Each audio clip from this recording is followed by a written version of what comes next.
একজন মা তার সন্তানের জন্য কতটা পাগলামি করতে পারে, আজকে আপনাদের একটা সাধারণ একটা পশু পাখি, একটা পাখি দিয়ে আমি আপনাদের বোঝাতে চাই একটা মা কি জিনিস। এই যে দেখেন আপনারা, আমি এখানে দাঁড়িয়ে আছি, এখানে একটা পাখি খুব লাফালাফি চিল্লাফাল্লা করতেছে।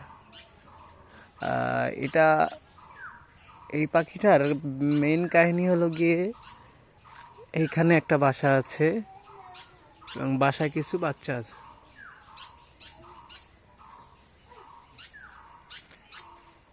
হ্যাঁ, ও ভাবছে যে ওর বাচ্চাদেরকে আমি নিতে আসছি বা ধরতে আসছি, এই কারণে ও বেশি লাফালাফি করতেছে।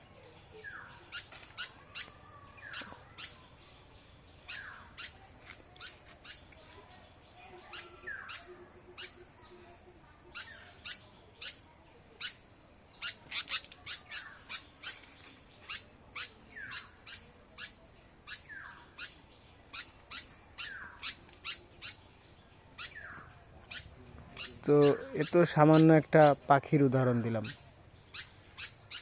তাই না? দেখেন কি করে ও, পারতেছে না শুধু আমাকে আক্রমণ করতে।